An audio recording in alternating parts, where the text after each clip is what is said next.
इन्होंने दशकों पर देश पर शासन किया, वो देश की सुरक्षा को लेकर गंभीर नहीं रहे।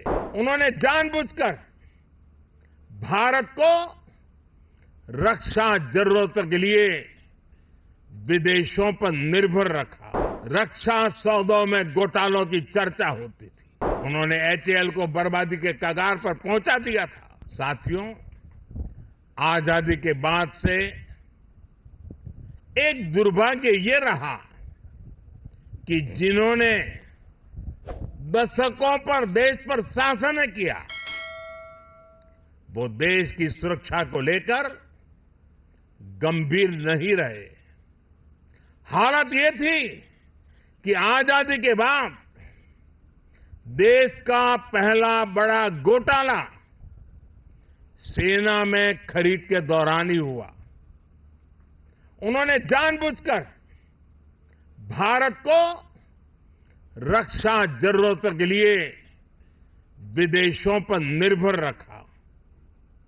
आप जरा 2014 से पहले की स्थिति याद कीजिए। तब क्या चर्चा होती थी? तब रक्षा सौदों में घोटालों की चर्चा होती थी। दशकों तक लटके रहे रक्षा सौदों की चर्चा होती थी। सेना के पास इतने दिनों का गोला बारूद बचा है, ऐसी चिंताएं सामने आती थी। उन्होंने हमारी ऑर्डिनेंस फैक्ट्रियों को बर्बाद कर दिया था। हमने इन्हीं ऑर्डिनेंस फैक्ट्रियों को जीवनदान दिया, उन्हें 7 बड़ी कंपनियों में बदला। उन्होंने एचएएल को बर्बादी के कगार पर पहुंचा दिया था। हमने एचएएल को रिकॉर्ड प्रॉफिट लाने वाली कंपनी में बदल दिया। उन्होंने करगिल युद्ध के बाद भी सीडीएस जैसे पद के गठन की इच्छा शक्ति नहीं दिखाई। हमने इसको जमीन पर उतारा। वो दशकों तक हमारे वीर बलिदानी सैनिकों के लिए एक राष्ट्रीय स्मारक तक नहीं बना पाए। ये कर्तव्य भी हमारी ही सरकार ने पूरा किया। पहले की सरकार तो हमारी सीमाओं पर आधुनिक इंफ्रास्ट्रक्चर बनाने से भी डरती थी।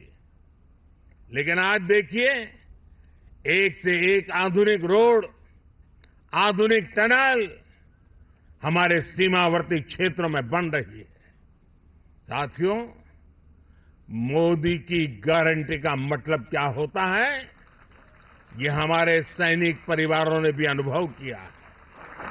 आप याद कीजिए, 4 दशकों तक OROP, one rank one pension को लेकर कैसे सैनिक परिवारों से झूठ बोला गया। लेकिन मोदी ने ओआरओपी लागू करने की गारंटी दी थी और उस गारंटी को बड़े शान के साथ पूरा भी कर दिया। इसका फायदा मैं आज जब राजस्थान में आया हूं तो मैं बताता हूं, राजस्थान के भी 2.25 लाख पूर्व सैनिकों को मिला है। उन्हें ओआरओपी के तहत 5,000 करोड़ रुपए से ज्यादा मिल